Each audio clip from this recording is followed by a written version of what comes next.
Morning, everyone. Happy Sunday. I hope you all well.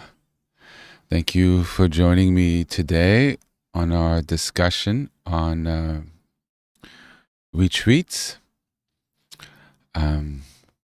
why one should do them, how to do them, and a little discussion on scheduling what to do during the day and doing them in a fabulous, safe way, which is an enjoyable way, so they're not a thing. If you don't mind indulging me a little bit, it's a beautiful, cool morning, a little damp here after, let's say, yesterday I was in 105-degree heat, which is normally the heat that is found in the desert, like in Lancaster and Boston. But somehow it found its way to LA. So I like to take a moment and just meditate a little bit. I work pretty insane hours, and I don't have really the luxury of this time to be outside and to be still. So if you don't mind, I like to just take 5-10 minutes to, as we say in California, chill out. And maybe you might as well spend time to pray, meditate. If you happen to be outside in your garden or look out the window, let's just enjoy the morning stillness for those who are in the morning, and the evening stillness for those who are in the evening, and for those who are somewhere in between, whatever the energies are of that particular time of day. And just try to rest in it. Even if things are noisy around you, a little chaotic, just let go and sort of be open and let things settle a little. I'm going to do a little mantra prayer practice recitation with a new set of prayer beads that I created, and I'm very excited about them. So anyway, so let's do 5-10 minutes if you don't mind.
All right, I'm back.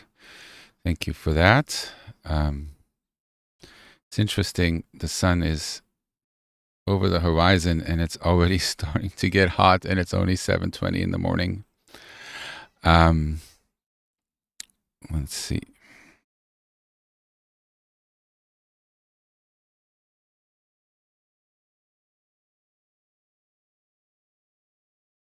So, retreats. Which actually, it was very timely that I took this time off to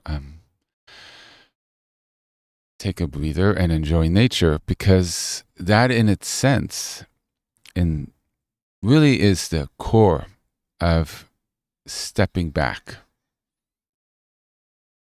And that's really what retreat means in English, at least the way I take it. I haven't looked it up in the dictionary to get, the official definition, but it's to pull back, to step back, to disengage. To engage is to interact with, so you're pulling back from interaction. In a way, that's kind of what we all did just now. We took a breath and we pulled back from our momentum, from our normal day, and we took a moment. In this case, more like 15 minutes of moments, which actually is what's happened. Each second, each millisecond is a fresh moment, whether we realize it or not. So that is, I have to move in the shade. I apologize. The sun's out, and I'm getting, the sun's so uncomfortable. It was actually 108 yesterday. One moment. It's 7:15, and I can't stand the intensity of the sun. It's really strong. Let me move everything. Give me 1 second, please.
All right, I am back.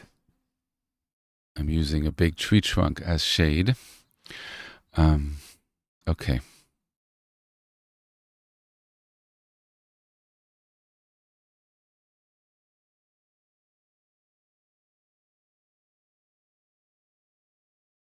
All right, I'm back. Okay. Make sure I could hear myself. So in a way, that's what we're doing. We are pulling back and taking time where we remove ourselves from our normal lives. That means we, in a way, go through a certain detoxification. We pull back to reset and we release what doesn't serve us. And in a way to do that, best way is to remove ourselves from familiar surroundings, things that we recognize, things that we're used to, our habits, and remove ourselves from interacting with other human beings because we're turning inwards. We leave ourselves with ourselves. It's fancy English. How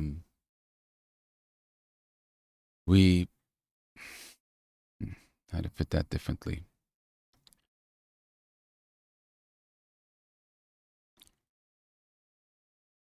We're the only one that we're in relationship with in a retreat.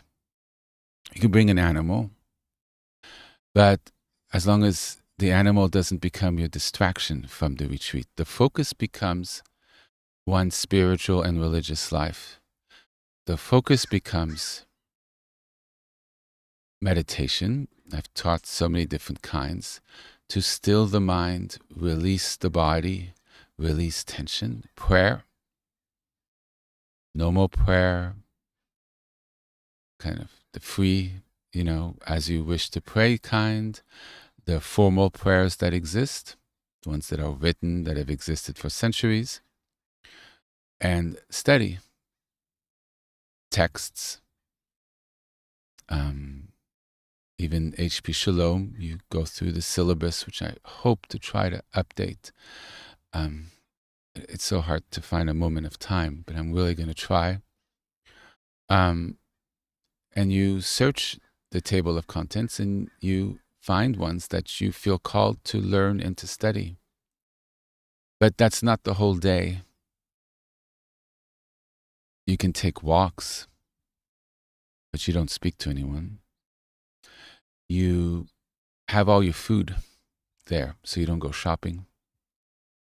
Or if there are people nearby, family members, they can set your food at your door, gentle knock, or at a set time, so at 7 p.m. the food's going to be at the door. You want to create a container like a Coca-Cola container where you put Coke in, right?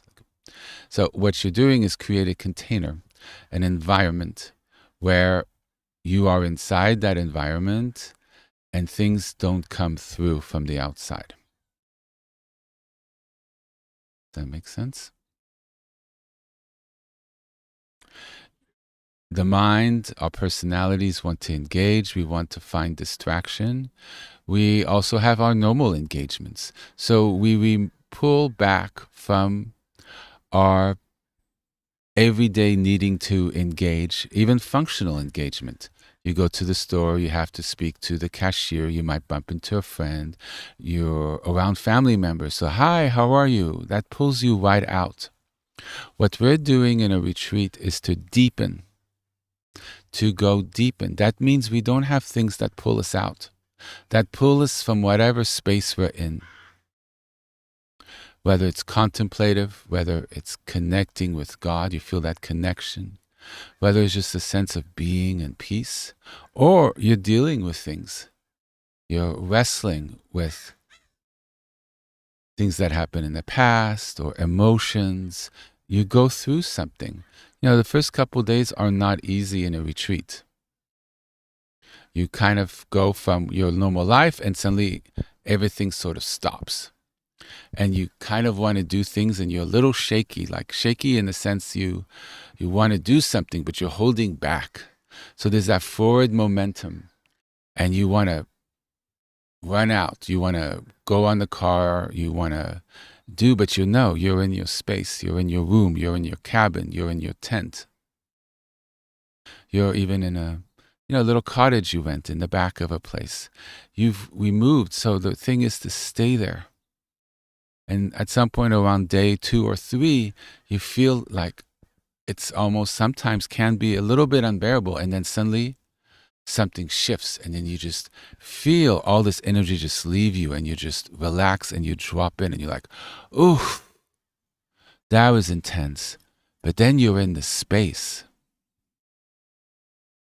You've let go of all that's in the world by that difference between when you're in the space and when you're out in the world, and that energy of movement, that energy of work issues or whatever was going on, or just your body used to it, and now it feels a little bit like it hit a wall of just suddenly, you're going in fifth gear, and suddenly you put on the brakes, and now there's no momentum. The body, the nervous system the mind has a little bit of a shock with that, but at some point it releases. Some it could be a couple hours, some it's 2-3 days, boom, and then you're in the space, and then you feel the calm and the beauty. Towards the end of a retreat, I really don't want to leave. I'm like, oh, it's 10 days, 7 days. I'm like, oh my gosh, I wish I could stay another 2-3 weeks because of the calm and the peace. And you're living in it. The prayer, the simplicity, the walks in nature. So a retreat is a place where you really have time. Nothing's imposing on you. The phone is on airplane mode. Or you have one of those little focuses that exist nowadays, and only one family member can get through. And it knows not to get through unless there's an emergency. And everybody else knows you need to reach you. It's that family member, and that family judges whether it's urgent enough to disrupt your retreat.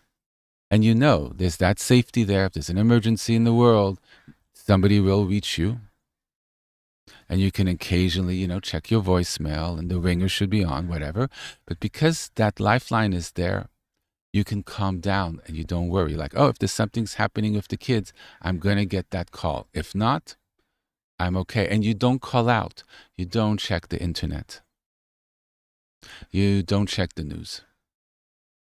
You necessarily don't listen to your normal music. You listen to religious music or no music at all. And you learn to function with the silence of what's around you. If you're in a tent, you have the streams, you have the birds, you have the animals. You're in a campground, you're in a far side of the campground, far away from people. Maybe even with a little sign, I'm in retreat, please don't disturb. You go to the showers early in the morning or when there's no one around. You don't make eye contact if you bump into someone. Say good morning, they say good morning, you keep it walking. They engage, sorry, I'm in retreat, I'm in silent retreat. I wish you a good day, and you keep it moving. You protect your space. If you're, in a house or a cottage, you've brought in 10 days worth of food. If it's a longer retreat and you can't have all the food in the house, you go to the market at 5 a.m. or 6 a.m. when there's nobody there. You're functional with the cashier. You're like, good morning. And if they don't say anything more other than good morning, you keep it going. If they start chatting, you say, oh, I'm in retreat. It's nice to see you, but I need to stay quiet and focused. People understand, and off you go. And you say thank you, and off you go. And you go to your car, you unpack. I kind of launched right into the details, sort of stream of consciousness, but I don't want to leave anything out, so I'm kind of running with it. I personally eat really well in retreat. I have cake. I have all the food I'd like to eat, mixture of food. It's not austere. It's not severe. Some people like to have retreats where they don't eat much. It makes it more intense. I find, I get up at sunrise a little before, and I pray and meditate watching the sun go up. I try to find a spot where I could see the sun come up. And I go to sleep around sundown, a little after. And I try to meditate and pray during the sun setting. Sort of finding the cycles. And it's, it's a day. I take a nap in the afternoon. It's not meant to be intense. The traditions I studied, they can be with some real intensity, mind you. But it was more about gentleness and going through the process. You're already praying a lot. There's already a schedule. It's already a thing. Why add more? You're trying to be gentle with yourself. Our world isn't gentle. Family, social interactions, work isn't gentle. It's time for deep self-love and care. I take baths with salts, and I take a nap if I'm tired. I have a little nap time where I am allowed myself to take a nap, 2 to 3 if I feel like I need to, or 2 to 4. But you have your schedule. The alarm goes off before sunrise. You do the sunset. You do have a lunch period. You have a period where you pray in the morning. You have a period where you take a walk, and you have a period where you study. So it's not free going. There is a structure you try to maintain. That structure helps our mind and also gives us to make sure we're just not do nothing. And in that discipline, there is a certain importance. So there is a discipline of keeping to a schedule, and you're flexible. If it doesn't work out, or you're really not feeling that and you want to take a longer walk, then you do that. But you also realize whether you should do that or whether you should keep to the schedule. And that really helps deepen, helps maintain a structure when there's no longer the structure you're used to. It's a retreat structure, and it's very beautiful. You get up in the morning, you do sunrise, then you have your little breakfast, your eggs, hash browns, right? Then you do another one. Then maybe you study a little bit, or you take a morning walk after your breakfast, right? Not too long, 45 minutes, 30 minutes, 20 minutes. Then you have a morning prayer, practice, mantra period.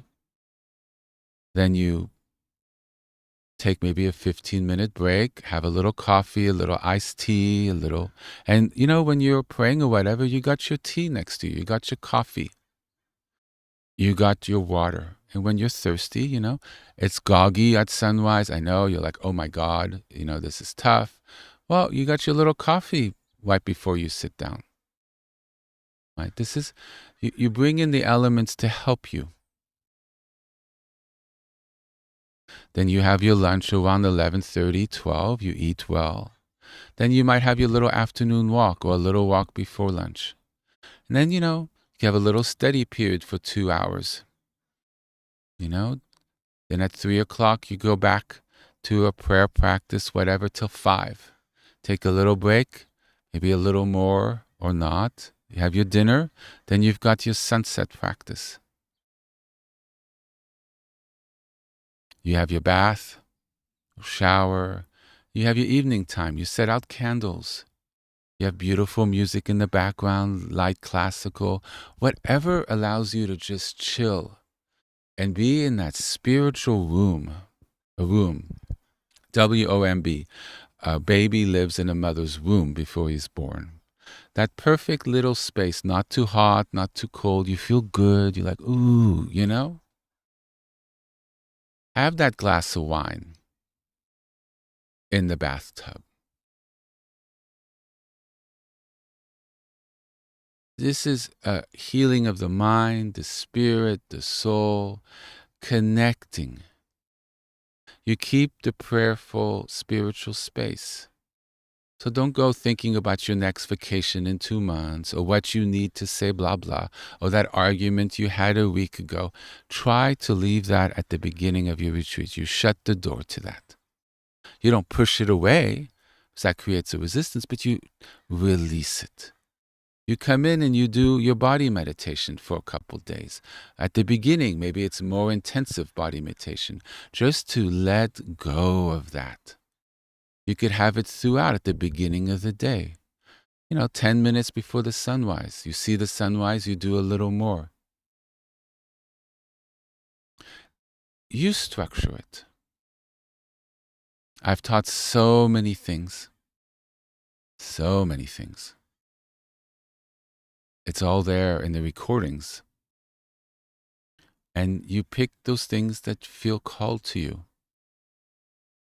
I suggest a little formal meditation, especially at sunrise and sunset, where you still your mind. There's so many teachings on that. Different kinds. Anchor in the body, anchor in what you're seeing, anchor in the room, anchor in the breath. And open your mind, release, let go, and try to find that state of presence. Takes a while. The best you can. Come back to your awareness, to what you're looking at, what's in front of you. Create a little prayer space with religious objects, something to focus, or just a beautiful candle and stained glass. You light it reverently. You put up your incense. You have your little altar I've spoken about. You have your Aleph. Right? Remember our friend the Aleph?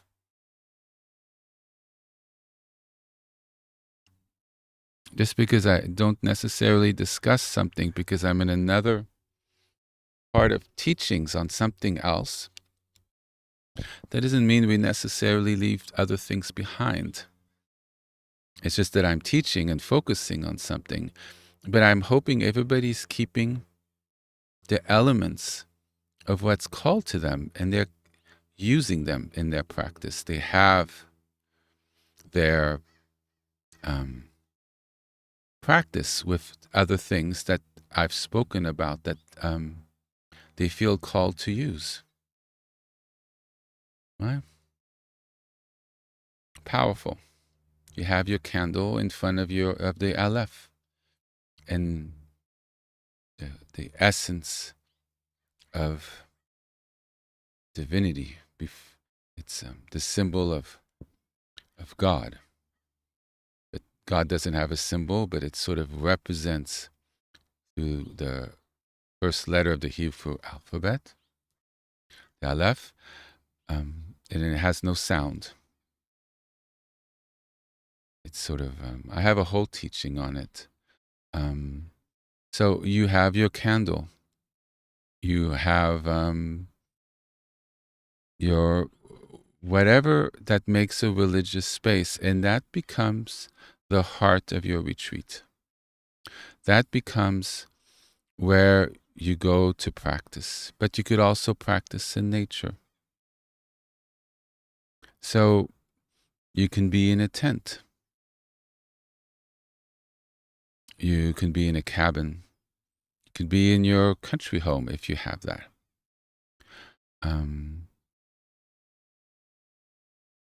But I would have a sort of more focused space. There are also at-home retreats, and I've done that in an apartment in New York City, no less. So one doesn't necessarily need to have to go into nature. Yeah, left. So one doesn't, I feel the difference when it's on the screen. So one, I just changed the whole vibration. Wow, can't make this stuff up. So, wow, it just threw me right out.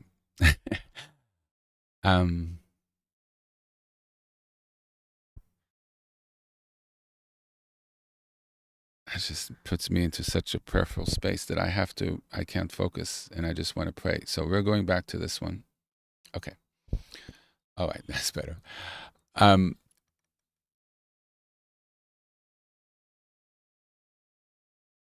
It was in an apartment, and just for a weekend. So on Friday night, I came back from work. I had the groceries for the weekend. I put the phone on Do Not Disturb, and I would check it. I didn't have anybody to do the sort of screening for me. I live by myself, and So I just check in the evening, to see if there's a voicemail or an important text. But I didn't necessarily text anyone. If any friend said, I'm doing a retreat, they knew I was into this stuff. And so, I'm like, I'll see you on Monday. If there's something urgent, call. And, I'm on Do Not Disturb, so call twice. Tell my parents, call twice. They'll break through. Short of that, And I had the food, and I had cleaned the apartment, and I didn't leave. So everything I mentioned before, I did it in my apartment, and that works. Didn't turn on the internet, didn't turn on the TV. And I did it at home. You start slowly. You do not hop into a 7-10 day retreat. Just off you go. Most people would, it's too intense. You have to kind of prepare at home or just a quick weekend somewhere, 1 or 2 days, or a 1-day retreat. You're at home, tomorrow is my retreat day. You have a little schedule and you keep to yourself, and it's just for 24 hours until you go to sleep. It's very, and then you get used to it. You're like, oh, okay. And then you build up 2 days. Right? Maybe take a Friday off from work, or it's a 3-day weekend. You do 3 days. And then off you go. You do it a little longer. You do it a week. Right? Or you find a group that you like that has more of a retreat setting where you can sort of follow your own schedule. Or you like what they teach, and so you kind of do that. And they have provided a structure. Assuming good groups exist nowadays, it's challenging to find good groups that aren't cultish or try to impose their view or have views that are not in alignment with yours. So, I kind of recommend doing it with yourself. Or if you have people who have a similar background, or other HP Shalom people, or people in your religion, you go off with them. But you don't speak to each other, but then you both have sort of that, and you have your own space, but one cooks for the two of you, and then the next day it's them, or, so you have that easing in. Right? And this is not for everyone. Some people, it's not possible. Like I did it. Good friends of mine were kind to allow me to use their small house in upstate New York. Had a beautiful view of fields, and I saw the sunrise. And once I saw a mother and her little kittens come up from the farm by my window. Just precious. I still remember them so many years later. And it was beautifully quiet. They had a tub. I lit candles. Prayerful, powerful space. And sort of had a walk. There was a little lake nearby. They were so kind. And there's nobody around. It's not summer. It's like fall, late fall, early spring, something. Not too cold, not too hot. I had a heat. Kept it comfortable. I had warm clothes, sweats. You want to dress, loose, comfortable. You have a little pad you sit on. It's not harsh. And I mentioned to her what I did, and she said, oh, after 2-3 days, I would be insane. And I laugh, because people say that. And she looked me right in the eyes. No, she goes, no, I really would be insane after 2-3 days. And she was serious. And I'm like, oh, okay, I understand. It's not for everyone. So, these things aren't for everyone. I think, honestly, she would have been fine. I don't know why she said that. I didn't dig into it any further. None of my business. But you know yourself. And after 3 or 4 days, you're like, this ain't for me. It's, I feel this is too much tension, too much PTSD's coming up, and I'm kind of losing it, then you leave. You always use your wisdom and your intelligence. If you're not so sure, or you have some issues that you're like, I don't know about this, you check with your practitioners. Like, am I one of those people that this would be good for me? Do you recommend this to me with your therapist? Is this something you recommend that I do? Would you work it through me? And here's the schedule I propose. Do you think this will be workable for who you are and where you are in life and your needs and what's possible and what's not possible? Yes. So in everything, there's always an assessment of how far, how soon, in what way. And you create a practice and a schedule that works for you. Don't sit or do mantras for longer than 40 minutes without taking a break, walking around. I don't think I ever discussed walking meditation. I should put that on the list. Contemplative form of walking. We could say mantras. So you keep the space, but you get the blood flowing. So, it's good to get up once in a while and stretch, but you keep that prayerful intention. You go to the bathroom mindfully. You might eat a little something. You make your tea mindfully. But after that 10, 15-minute break, you go sit down for another session. This is allowing the pressure to release in our tires, in ourselves. The schedule helps us connect with God because we have a focused period where we can focus on that. And because we have a schedule and we do it several times during the day, it deepens and it deepens and it deepens a little closer every time. So it goes deeper. You're able to connect deeper because you don't have all these distractions or all these things in your normal life which kick up the waves of our intensity in our body, in our mind, in our momentum, movement, the agitation. So this waters in us become still and calm energy with every day, with every practice. And so because it's still and all the muck settles to the bottom, right, of ourselves. I've discussed this recently, I think 3-4 weeks ago. And I think a year ago I discussed this, and I think sometime before that as well. And we have a clarity that's there and a peace that's there. And suddenly we've dropped in and we're like, oh my God, what's this space? And it's wondrous. And we see clearly. The food tastes different. We have a calm we haven't known. And that's the beauty and the gift of retreat. We're like, oh my God, I feel more connected to myself, more connected to God. I feel more myself. I feel I've released things I've been holding on to that have been troubling me. And from that dedicated space,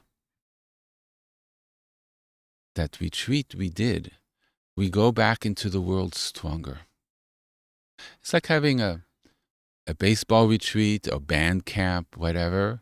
You deepen, you spend more time at it. So you take that back into the world and you have that practice, you have that deepening, you have that next level of practice, and you have that as a takeaway.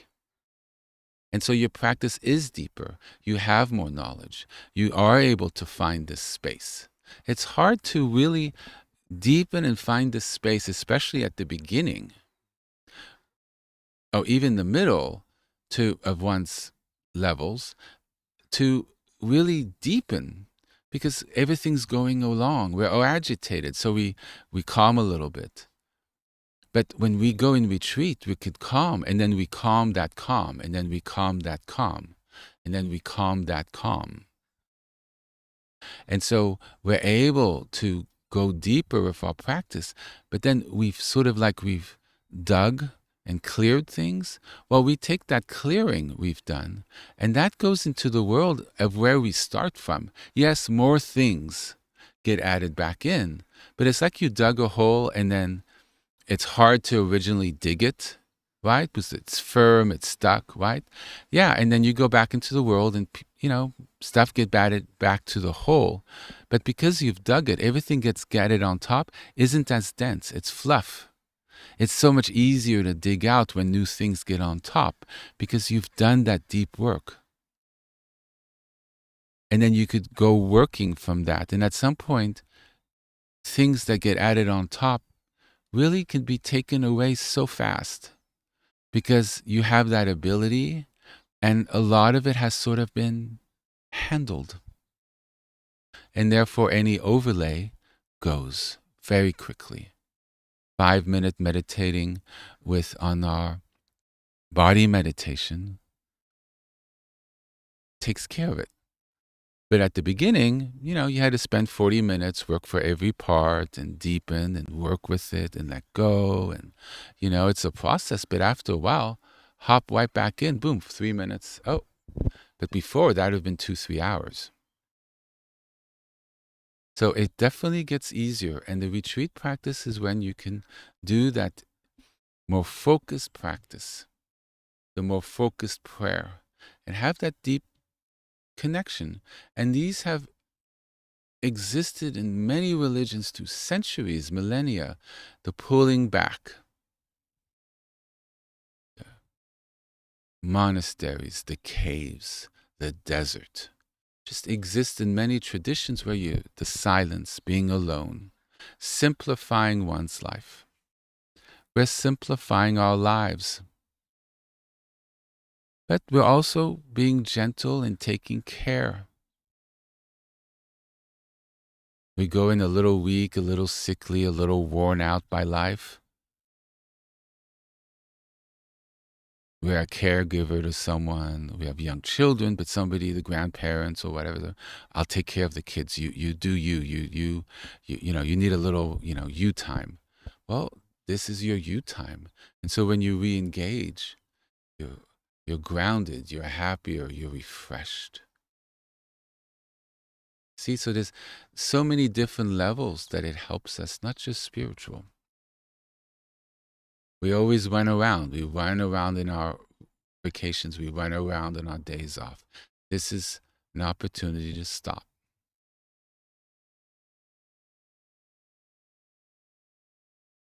When a retreat ends, you go back into your life. It's a little bit of a shock. You slow down and then boom, you're back into it. So, if it's a longer retreat, 7 days, 10 days, I would suggest that, about 2, 3 in the afternoon on the last day, you start amping yourself back up. You read your text. You start, easing back into the momentum. So it's less of a shock. You kind of power back up into the world slowly. Or you wait until the next morning when you're off to work, but you try to have a more quiet day, and it takes a couple days. You're more sensitive, so you try to not go to the gym with the loud music. You try to nurture yourself back into it. Yes. So on the way home, you drop by a restaurant that has people in it. Not too noisy, but so you get used to speaking to the server. You're used to get around people. You order, you engage. So your body starts kind of booting back up to something that's your normal life. So you don't have that shock of re-entering. But it's a thing. But you go slowly. You go carefully.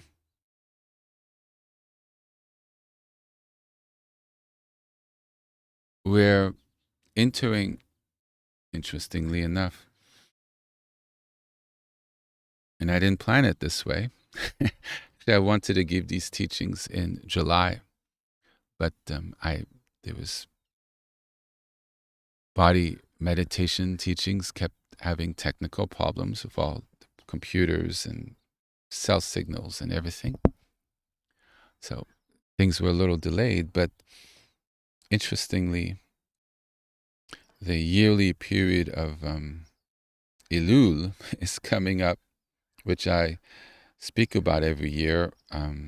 Starts August 13th. That's in under 2 weeks, interestingly enough.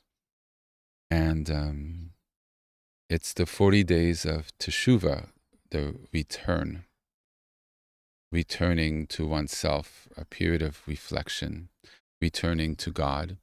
It exists in the Jewish religion. It lasts 40 days through the high holy days to Yom Kippur. And it's actually a period of reflection and atonement and rededication. It's a religious period of time set aside once a year. And similar periods of time exist in many different traditions. And the Jewish one starting in under 2 weeks. So this is actually a beautiful, perfect time to find a little time to go on retreat, actually. And the fall's coming is a good time. Or for people in the southern hemisphere, spring is coming, beautiful time. And you find the environment that suits you at home, in your apartment, with a tent. You rent a little cottage, a friend's house, your house, a little hotel that has little mini rooms out and about, on its property. Those exist. Some of them are not very expensive. You tell the staff, I'm on retreat, please don't disturb me, and be keeping to myself, or, you have a little cafe, can you have my meals prepared at this time and that time every day? Or, you have an accommodation that suits you, and you go on your walks and your hikes, and if you have a musical instrument that you enjoy, you play that. It's such a beautiful, beautiful time.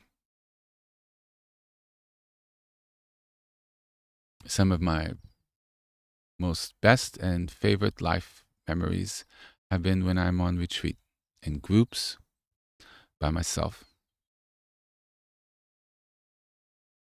It's some people that became friends, and also for the last many years, my own retreats.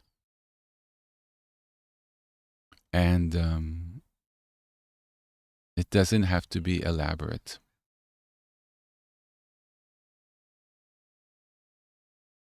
If you're camping, you could still go into town if you want to. Eat in a restaurant. You're by yourself. You eat whatever, keep to yourself.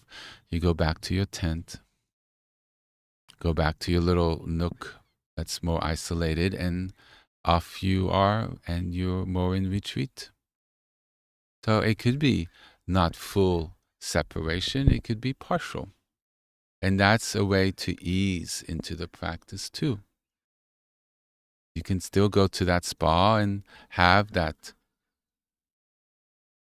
massage or spa treatment, but you ask the person not to speak to you. You're in your process, you're in yourself. So it's possible to sort of do a sort of half retreat. So you ease into it. And then one day you'll be like, oh, you know what? I'm going to do the full shebang and see how that is. It's a beautiful, beautiful time and space. And I really wanted to share this with you all. There's many practices, there's many ways. And it's part of the religious and spiritual tradition of many, actually every tradition that I've studied, and I've studied many traditions. So indigenous and other religions. So there's really, all of them have this process. It's the path really is one that we walk, and the connection. We feel that it's out there, and in some ways it is, but it's really inwards. It's an inward journey because the inner cathedral exists within us. The connection exists within us. The love exists within us. Our soul, our ka, exists within us. Our connection with God stems from within us. Our energies are within us. Consciousness, our intelligence, our emotions exist within us. So the turning inwards is part of a deep process, and as we resolve and things clear, we relax, we release, we are able to connect in a deeper way because we've removed the static that keeps us from connecting with God and ourselves, our inner wisdom, our ability to experience life in a different way, in a fuller way, to truly be able to see, like you really see the trunk of a tree. You realize you've never really seen a tree because there's so much movement in your mind. There's not as much bandwidth to process or to see through the light that's coming in through the eyes, because our computer is saturated, and so it doesn't process. We don't have the stillness to truly see a tree or a flower, or to hear, or to even experience the wind, or we don't even feel the breeze against our skin, because we're so in ourselves, or we're so in whatever, that we're not sensitive to even feel that. Or to appreciate a park, because we're just walking through the park, because walking through the park is a thing to do, but we're not really walking through the park. We're not experiencing the park as we walk it, because we have such intensity and momentum. We haven't opened. We haven't developed the skills or even have the knowledge that a different way of experiencing the park even exists. So we don't know any different, and the people around us don't know any different. So that's a reality that's there and available, but we're simply not aware of it or open to it. So we can walk through parks in a wholly different way and have a very healing, deepening religious experience going through a park. That 5-10 minute going through a park refreshes us from a whole week of shit. Pardon my French. And how is that possible? Well, I don't know, but it happens. Because we've done the work, the space was created, the water became clear and still. But once you've done that a few times, the extra dirt goes away really fast. The water becomes still and clear really fast. Because we've already been processed. We've done the work. We have the ability. So poof, cleared. Oh my God, I'm free. Oh, thank God, that was the best 10 minutes of my week. Oh, now I could re-engage. Boom. Yes? So I've really enjoyed being with you all this morning. I hope this is of a benefit and blessing to you all. And really an opportunity to build a practice in a way. See what elements call to you and make something really beautiful, something sacred, something healing, something refreshing. And so when we re-engage, we do it in a more refreshed, empowered, connected, and wonderful way. We've had a real benefit, and we've experienced the blessing of retreat. Amen. So, thank you for joining with me today. I'm going to try to do the Wednesday prayer gathering. I want to do another little body meditation practice with you all, sort of a last teaching on that. But if I'm not able to do it, please forgive me. It's my work schedule, and I can't know until the afternoon whether I have the possibility to put a pause on my work, or it's just the way it is. But please bear with me through that. And I wish you all a very blessed week. And thank you for joining me today. Bye-bye.